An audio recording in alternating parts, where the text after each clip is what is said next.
Hello everyone, welcome to my class. Myself Dr. Bhavesh. Today we discuss about बेटा fluid connective tissue. आप लोगों को मैं पिछले क्लास में बोल चुका हूँ फ्लूइड कनेक्टिव टिश्यू में क्या क्या आता है। आपका बहुत सारा सेल्स आता है कि नहीं, और ब्लड के साथ बहुत सारा सेल्स आता है, ब्लड सेल्स वगैरह आता है जिसको हम फ्लूइड कनेक्टिव टिश्यू लेते हैं। तो उसका अंडर में क्या क्या आएगा, आपका आरबीसी आएगा, डब्ल्यूबीसी आएगा और आपका प्लेटलेट्स आएगा। फ्लूइड कनेक्टिव टिश्यू में और भी क्या ऐड होता है बेटा, उसमें आपका ऐड होता है लिम्फ, है कि नहीं, जो कि आपका व्हाइट कलर का रहता है, जिसमें कि डब्ल्यूबीसी का एक्शन ज़्यादा रहता है। लिम्फ और ब्लड को कनेक्शन करके हम क्या बोलते हैं, फ्लूइड कनेक्टिव टिश्यू। ठीक है, तो आपको ब्लड को क्या बोला जाता है, फ्लूइड ऑफ लाइफ बोला जाता है, फ्लूइड ऑफ ग्रोथ बोला जाता है, क्योंकि ये न्यूट्रिएंट कैरी करता है। ठीक है, और आपका जो ब्लड है ये आपका क्या आता है, सबसे उसका मेन फंक्शन क्या है, आपका ऑक्सीजन को वो कैरी करके लेके जाता है every part of cells and every part of tissue. ये आपको फ्लूइड कनेक्टिव टिश्यू में हम आरबीसी के बारे में पिछले क्लास में आपको डिस्कस किए थे, और भी थोड़ा बहुत पॉइंट्स में आरबीसी के बारे में आपको बोल दे रहा हूँ। आरबीसी का एक प्रॉपर्टीज है बेटा जिसको हम बोलते हैं रोलेक्स फॉर्मेशन। क्या बोलते हैं उसको, रोलेक्स फॉर्मेशन। क्या है ये रोलेक्स फॉर्मेशन, ये आरबीसी का एक प्रॉपर्टीज होता है। ठीक है, ये जो आपका आरबीसी है, आरबीसी का एक प्रॉपर्टीज है जिसको बोलते हैं रोलेक्स फॉर्मेशन।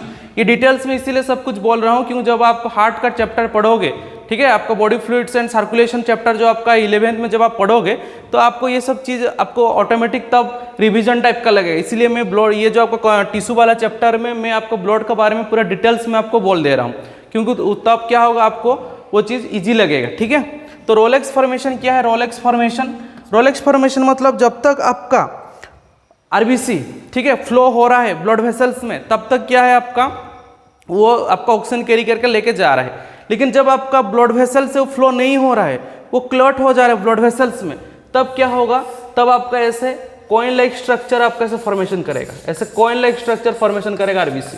तो जो कॉइन लाइक स्ट्रक्चर जो फॉर्मेशन करेगा उसको ही हम क्या बोलते हैं बेटा, उसको हम बोलते हैं रोलेक्स फॉर्मेशन। क्या बोलते हैं, रोलेक्स फॉर्मेशन। ठीक है, ये चीज़ एक आ गया आपको समझ में। और आपका जो फॉर्मेशन ऑफ ब्लड, ठीक है, हम उसको क्या बोलते हैं बेटा, फॉर्मेशन ऑफ ब्लड्स को इरिथ्रोपोइसिस, क्योंकि सेल क्या है आपका, इरिथ्रोसाइट है कि नहीं, आरबीसी को क्या होता है, इरिथ्रोसाइट्स। तो आपको मैं बोल चुका हूं, जब आपका ये जो फॉर्मेशन ऑफ आरबीसी हो रहा है उसको क्या बोलते हैं हम, उसको हम बोलते हैं इरिथ्रोपोइसिस। तो आपको इरिथ्रोपोइसिस में, ठीक है, आपका जो इरिथ्रोपोइसिस है उसका क्या क्या स्टेज हम थोड़ा देख लेते हैं। इरिथ्रोपोइसिस, फॉर्मेशन ऑफ आरबीसी, ठीक है बेटा, उसको क्या बोल रहे हैं हम, फॉर्मेशन ऑफ आरबीसी, जिसको हम क्या बोल रहे हैं बेटा, इरिथ्रोपोइसिस बोल रहे हैं। ठीक है, क्या बोल रहे हैं उसको हम, इरिथ्रोपोइसिस बोल रहे हैं। तो आपका इरिथ्रोपोइसिस में स्टेज वगैरह हम देख लेते हैं। पहला क्या होता है, आपका आरबीसी में न्यूक्लियस होता है। आपका आरबीसी में क्या रहता है, न्यूक्लियस रहता है, आपका न्यूक्लिएटेड आरबीसी होता है। ठीक है, आपका ऐसा न्यूक्लिएटेड आरबीसी रहेगा जिसको हम क्या बोलते हैं बेटा, प्रो इरिथ्रोब्लास्ट। क्या बोलते हैं, प्रो इरिथ्रोब्लास्ट बोलते हैं, प्रो इरिथ्रोब्लास्ट होता है। ठीक है, उसके बाद क्या होता है आपका, प्रो इरिथ्रोब्लास्ट के बाद आपका और एक स्टेज आता है जिसको हम क्या बोलते हैं, यार्ली नॉर्मोब्लास्ट। क्या बोलते हैं बेटा, प्रो इरिथ्रोब्लास्ट के बाद नेक्स्ट स्टेज को क्या बोलते हैं हम, यार्ली नॉर्मोब्लास्ट बोलते हैं। तो यार्ली नॉर्मोब्लास्ट के बाद और एक स्टेज आता है जिसको बोला जाता है लेट नॉर्मोब्लास्ट। क्या बोला जाता है बेटा, लेट नॉर्मोब्लास्ट। ये सब न्यूक्लिएटेड स्टेज है, सबका मतलब सेल्स में न्यूक्लियस रहेगा। लेट नॉर्मोब्लास्ट के बाद जो स्टेज है उसको बोलते हैं रेटिकुलोसाइट्स। क्या बोलते हैं, रेटिकुलोसाइट्स बोलते हैं। तो ये रेटिकुलोसाइट्स से जब आपका एक मेचर आरबीसी होगा, रेटिकुलोसाइट से जब आपका एक मेचर आरबीसी होगा बाइकॉनकेव शेप का, तब उसमें एक्ट क्या करता है, तब उसमें एक्ट करता है विटामिन B12। कौन एक्ट करता है बेटा, विटामिन B12। कहाँ पे एक्ट करता है, रेटिकुलोसाइट से आपका एक मेचर आरबीसी फॉर्मेशन होने में। ठीक है, ये आपका क्या होगा, ये आपका हो गया मेचर आरबीसी हो गया। ये क्या आपका हो गया, मेचर आरबीसी। तो एक मेचर आरबीसी फॉर्मेशन करने के लिए जो आपका जो जरूरत हो रहा है, क्या जरूरत है आपका, B12 जरूरत हो रहा है। ठीक है, विटामिन B12। अगर आपका विटामिन B12 का जरूरत नहीं होगा, अगर आपका विटामिन B12 का जरूरत नहीं हो पाएगा, और वो क्या होगा, आपको विटामिन B12 उसमें नहीं आ पाएगा, तो तब क्या हो जाएगा हमको, तब हमको हो जाएगा पार्नीसियस एनीमिया। क्या हो जाएगा बेटा, पार्नीसियस एनीमिया हो जाएगा।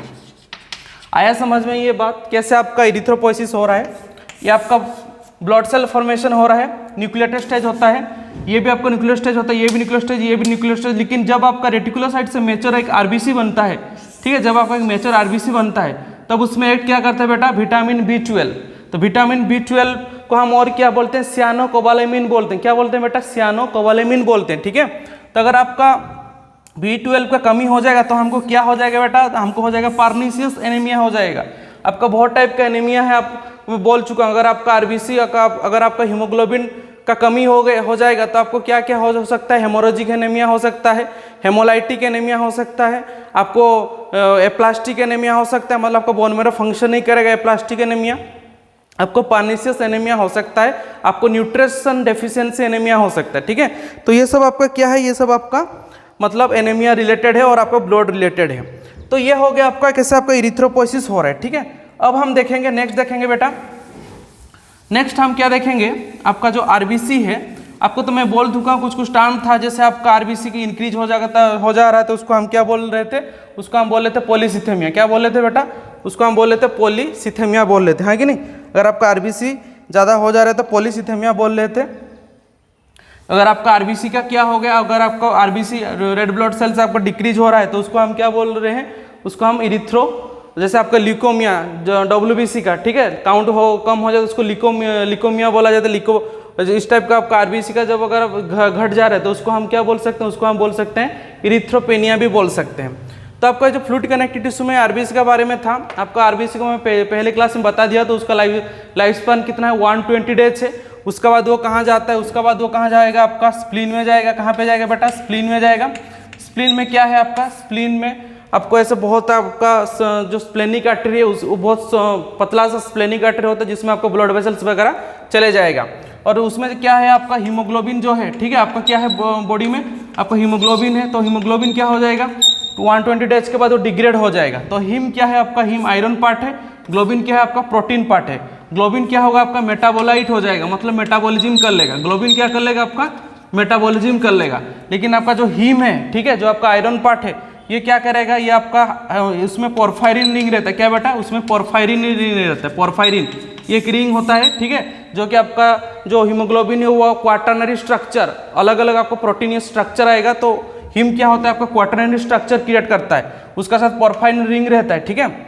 तो हीमोग्लोबिन आपका मेटाबोलाइट नहीं हो पाता है, तो वो क्या कर देगा, मेटाबोलाइट नहीं हो पाएगा तो वो आपका लीवर में जाएगा और क्या फॉर्मेशन कर लेगा, बिलिरुबिन, और क्या फॉर्मेशन कर देगा, बिलिफिरिडिन, ठीक है, बिलिरुबिन कर देगा और क्या कर देगा, बिलिफिरिडिन करेगा। बहुत बहुत इंपॉर्टेंट है, ये आपको एग्जाम में पूछता है।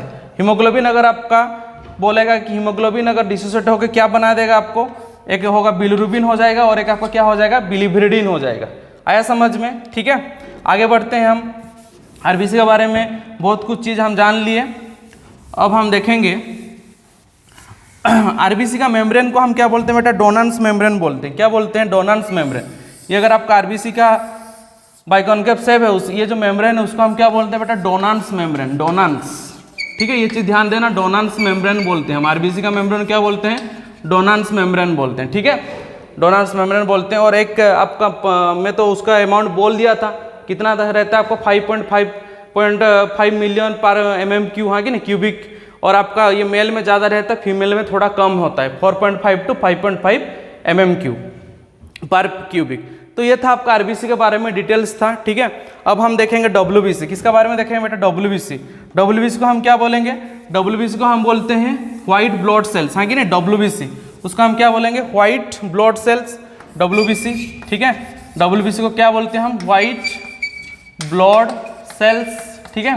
तो आपका जो डब्ल्यूबीसी है, व्हाइट ब्लड सेल्स है, उसको फिर कैटेगराइज किया गया है। कितना कैटेगराइज किया, 2 पार्ट में। एक है आपका ग्रानुलोसाइट्स, एक क्या है बेटा आपका ग्रानुलोसाइट्स, और एक आपका और एक क्या है, एक ग्रानुलोसाइट्स, ए ग्रानुलोसाइट्स है।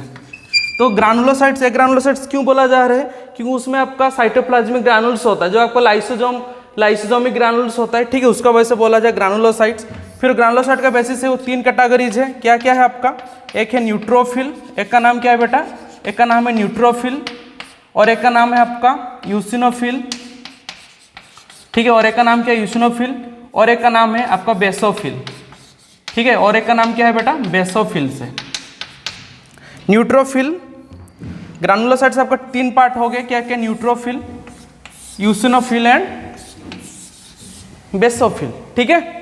एक ग्रानुलोसाइट्स आपका फिर 2 पार्ट्स में डिवाइड हुआ है। क्या क्या है बेटा ग्रानुलोसाइट्स, एक ग्रानुलोसाइट्स आपका एक क्या है, मोनोसाइट,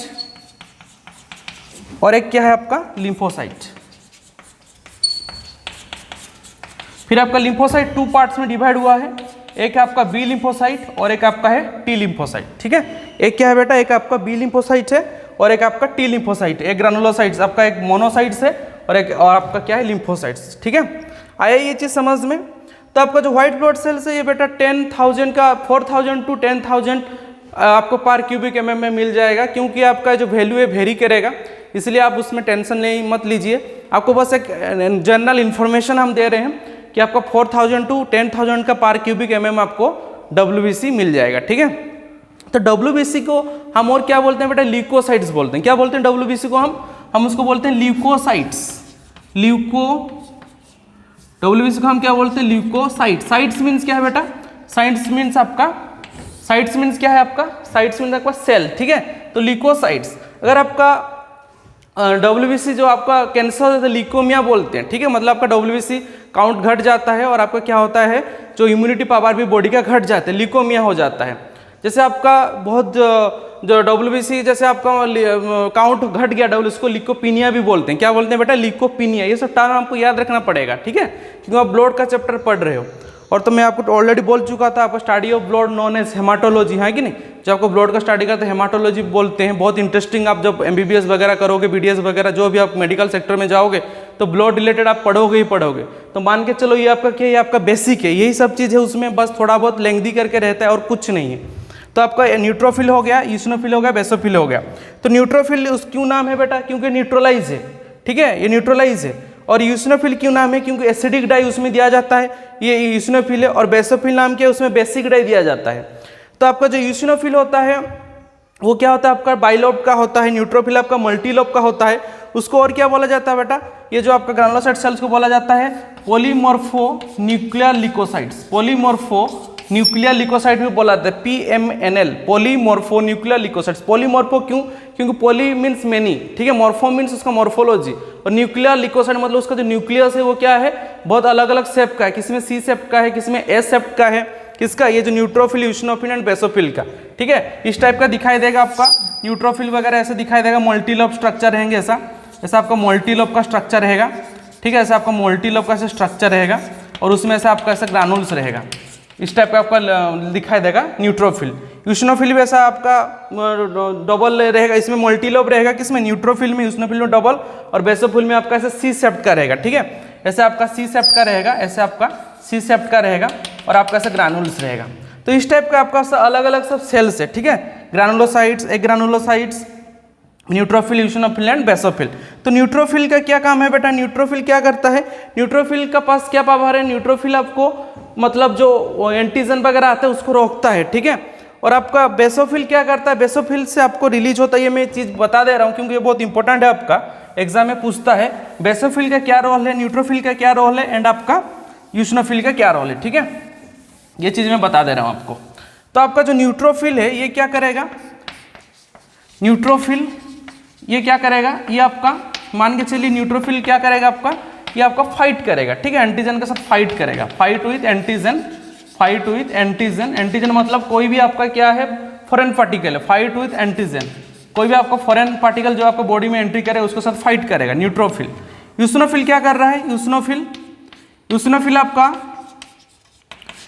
आपका एलर्जिक रिएक्शन भी क्रिएट करता है। क्या करता है बेटा, ये आपका एलर्जिक रिएक्शन क्रिएट करता है यूसिनोफिल, ठीक है, बॉडी में आपको क्या करता है, एलर्जिक रिएक्शन क्रिएट करता है यूसिनोफिल।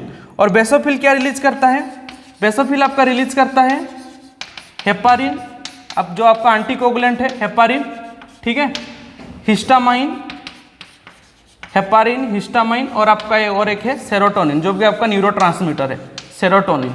ये कौन रिलीज करता है, ये आपका रिलीज कर रहा है बेसोफिल। बेसोफिल क्या रिलीज कर रहा है आपका, हेपारिन जो आपका नेचुरल एंटीकोगुलेंट है, हिस्टामाइन, ठीक है, जो कि आपका एंटी इन्फ्लेमेटरी है, सेरोटोनिन जो कि आपका क्या है, न्यूरोट्रांसमीटर है।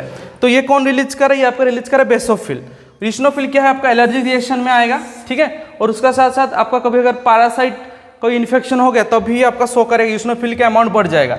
एलर्जिक एंड पैरासाइटिक इन्फेक्शन, ठीक है, एलर्जिक एंड पैरासाइटिक इन्फेक्शन, ये सब में आपको क्या आएगा, यूसिनोफिल आ जाएगा, ठीक है, यूसिनोफिल आपका उसमें आ जाएगा। पैरासाइटिक इन्फेक्शन का तो यूसिनोफिल का अमाउंट आपका बॉडी में बढ़ जाएगा। तो ये समझ में आएगा, neutrophil fight with antigen and with macrophage properties. Basophil से आपका हेपारिन, हिस्टामिन, सेरोटोनिन रिलीज कर रहा है। यूसिनोफिल आपका allergy reaction with parasitic infection में ये शो करेगा। ये आ गया आपको समझ में, ठीक है। अब हम देखेंगे आपका जो है एग्रानुलोसाइट्स, मोनोसाइट एंड आपका क्या है लिम्फोसाइट, ठीक है, उसका क्या काम है। तो आपका जो एग्रानुलोसाइट में जो आपका मोनोसाइट्स है, ये आपका क्या है, ये आपका सबसे लार्जर WBC है, ठीक है। मोनोसाइट्स को हम और क्या बोलते हैं बेटा, मोनोसाइट्स को हम बोलते हैं माइक्रोफेज बोलते हैं। क्या बोलते हैं मोनोसाइट्स को, मैक्रोफेज भी बोलते हैं मोनोसाइट्स को हम, ठीक है। मोनोसाइट्स को हम और क्या बोलते हैं, मैक्रोफेज बोलते हैं, मैक्रोफेज। मैक्रोफेज कब बोलेंगे, जब भी ब्लड वेसल्स में जब रह रहा है तो उसको हम क्या बोल रहे हैं, मोनोसाइट्स बोल रहे हैं, ठीक है। क्या बोल रहे हैं, मोनोसाइट्स बोल रहे हैं। जब आपका ब्लड वेसल्स में नहीं है उसको क्या बोलेंगे, मैक्रोफेज बोलेंगे। अगर ये मान के चलिए यही से लिवर में रह रहा है, लिवर में आपको पता होगा एक फागोसाइटिक सेल्स होता है जिसको हम बोलते हैं कुप्फर सेल्स। क्या बोलते हैं बेटा, कुप्फर सेल्स। तो वही कुप्फर सेल्स आपका दिखाई देगा कहाँ पे, लिवर में, तो वो मैक्रोफेज ही और कुछ नहीं है। लेकिन जब भी आपको ब्लड वेसल्स में रह रहा है तो उसको हम क्या बोल रहे हैं, तो उसको हम बोल रहे हैं मोनोसाइट्स बोल रहे हैं, ठीक है। तो और एक चीज मैं बता दूं, जब आपको ब्लड वेसल से WBC स्क्यूज आउट हो जाता है, मतलब WBC निकल जाता है, उसको टर्म को बोलते हैं डाईपेडेसिस। एक मेडिकल टर्म है बेटा, जब आपका WBC क्या हो रहा है, ब्लड वेसल से निकल जा रहे हैं, उसको हम क्या बोल रहे हैं, डाईपेडेसिस बोलते हैं, ठीक है। क्या बोलते हैं बेटा, डाईपेडेसिस बोलते हैं, डाईपेडेसिस, डाईपेडेसिस बोलते हैं। जब आपका स्क्यूज आउट हो जा रहा है WBC कहाँ से, ब्लड वेसल से जब स्क्यूज आउट हो जा रहा है उसको हम बोलते हैं डाईपेडेसिस। बहुत इंपॉर्टेंट टर्म है, आपको ये नीट में पूछ सकता है कि squeeze out of WBC from blood vessels known as diapedesis, medical terminology है, ठीक है, डाईपेडेसिस। आपका मोनोसाइट्स को हम और क्या बोलते हैं, माइक्रोफेजेस। ये आपका लार्ज है, ठीक है, ये आपका बहुत सारा लार्ज है। ये क्या काम करता है, आपका एनगल्प करता है, मतलब फागोसाइटिस नेचर है। एंगल मतलब उसको खा देगा सीधा, फागोसाइटोसिस, ठीक है।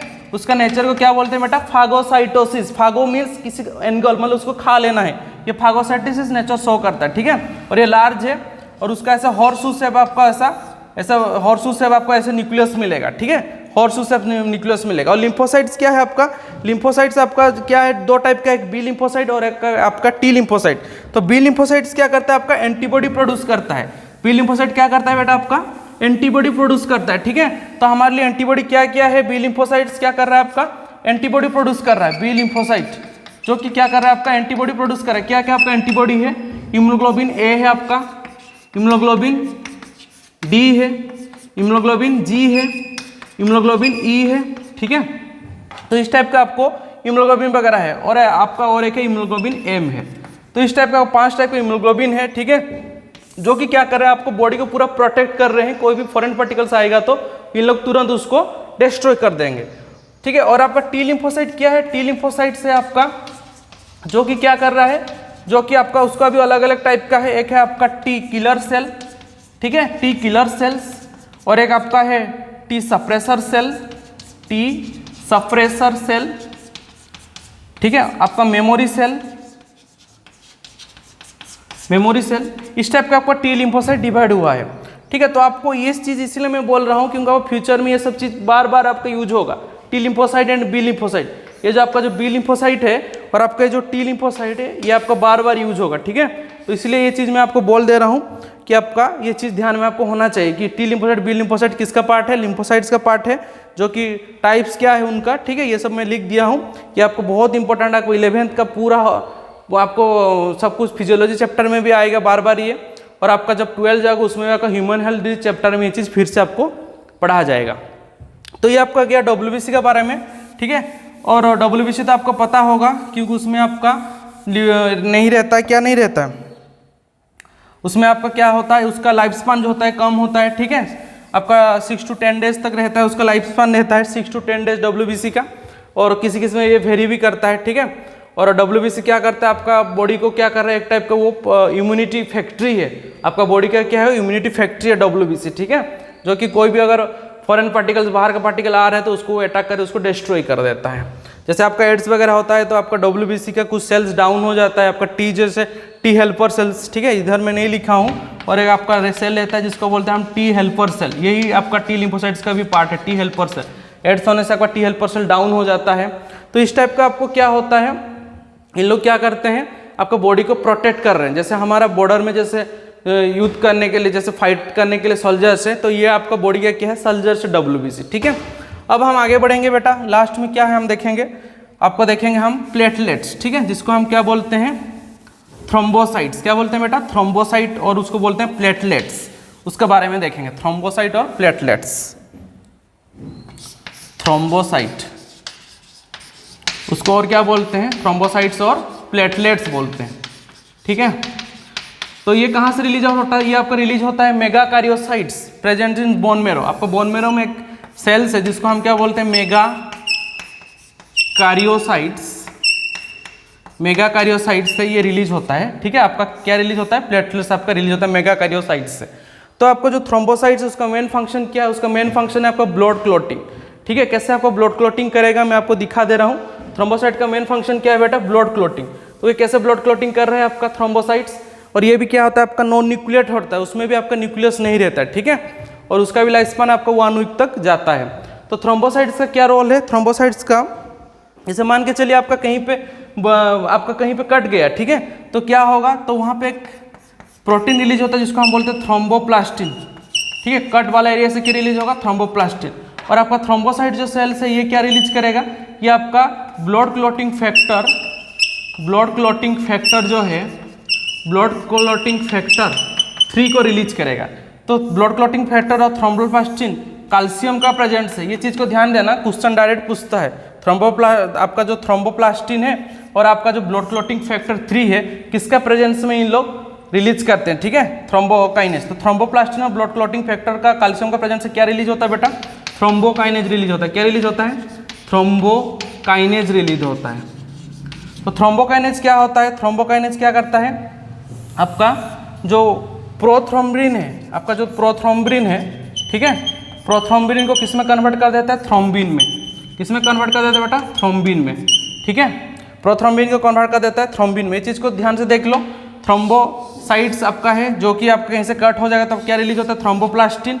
और आपका जो सेल्स है थ्रोम्बोसाइट्स जो प्लेटलेट्स, वो क्या रिलीज कर रहे हैं, ब्लड क्लॉटिंग फैक्टर 3 कैल्शियम का प्रेजेंस में क्या बना दे रहे हैं, आपका थ्रोम्बोकाइनेज बना दे रहे हैं। यही थ्रोम्बोकाइनेज आपका प्रोथ्रोम्बिन का प्रेजेंस से क्या रिलीज कर रहे हैं बेटा, थ्रोम्बिन रिलीज कर रहे हैं। यही थ्रोम्बिन जब आपका जो फाइब्रिनोजेन होता है, ठीक है, जो आपका जो फाइब्रिनोजेन होता है कौन सा फॉर्म में आ जाता है, फाइब्रिन फॉर्म में आ जाता है। एक नेटवर्क लाइक स्ट्रक्चर किसका प्रेजेंस से होता है, ये आपका थ्रोम्बिन का प्रेजेंस से हो जाता है। तो इसको हम बोलते हैं कैस्केड मैकेनिज्म। क्या बोलते हैं, कैस्केड मैकेनिज्म। क्यों कैस्केड मैकेनिज्म, क्योंकि एक के बाद आपका एक क्या हो रहा है, ये फॉर्म होते जा रहा है, ठीक है, कैस्केड मैकेनिज्म। ये चीज़ आपको नीट में बहुत बार पूछ चुका है। और हमारा जो ब्लड क्लॉटिंग फैक्टर है, टोटल हमारा 13 ब्लड क्लॉटिंग फैक्टर है, ठीक है। ये चीज़ को ध्यान देना, कितना ब्लड क्लॉटिंग फैक्टर है हमारे बॉडी में, 13 ब्लड क्लॉटिंग फैक्टर है।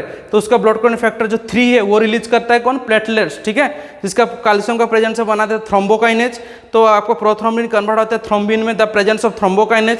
देन आपका जो फाइब्रिनोजन है वो कन्वर्ट होता है किसमें, फाइब्रिन में, इन द प्रेजेंस ऑफ आपका थ्रोम्बिन। यही जो आपका एंजाइम जो फॉर्म हुआ उसका प्रेजेंस में वो कन्वर्ट हो जा रहा है फाइब्रिनोजन से फाइब्रिन। तो ये आपका हो गया कैसे आपका ब्लड क्लॉटिंग हो रहा है, ठीक है। तो ये आपका बहुत एक इंपॉर्टेंट चैप्टर है। आप जैसे ब्लड सर्कुलेशन पढ़ोगे, बॉडी फ्लूइड्स का, ये फिर से आपको आएगा blood clotting factor, blood groups, blood clotting, ये सब आएगा, फिर से पढ़ा जाएगा, ठीक है। तो इतना जान के चलिए आपका जो थ्रोम्बोसाइट से क्या काम कर रहा है आपका, ये आपको ब्लड क्लॉटिंग में हेल्प कर रहा है, ठीक है। और आपका ये जो ब्लड क्लॉटिंग उसको एक मतलब अगर रोकता है कौन, हेपारिन रोक देता है, ठीक है। हेपारिन जो आपका ब्लड क्लॉटिंग है ये क्या रोक देता है आपका, हेपारिन, जो कि एंटीकोगुलेंट है कि नहीं। तो आपका कोगुलेशन को रोक देता है कौन, हेपारिन, ठीक है। तो ये सब चीज़ आपको दिमाग में होना चाहिए। ब्लड रिलेटेड जितना सारा भी चीज़ है आपका बॉडी में क्या होना, आपका माइंड में क्या होना चाहिए, स्टोर होना चाहिए। जितना भी आपका ब्लड रिलेटेड हो गया, आपका जितना भी आपका फिजियोलॉजिकल फंक्शन बॉडी का, आपका मेन जो पॉइंट है, बेसिक कॉन्सेप्ट आपका माइंड में होना चाहिए, तब जाके आप क्या कर पाएंगे, एक अच्छा सा MCQ को सॉल्व कर पाएंगे, ठीक ना बेटा।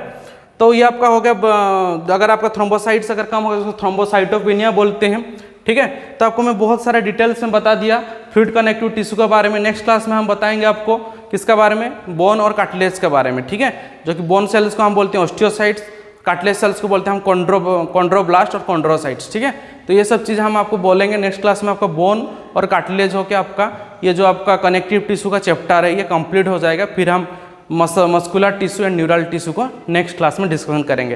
तो आपको ये चीज़ होप सो आपको बहुत अच्छा लगा होगा, आप बहुत ध्यान से देखे होंगे वीडियो को। थैंक यू, पढ़ते रहिए, मेहनत कीजिए।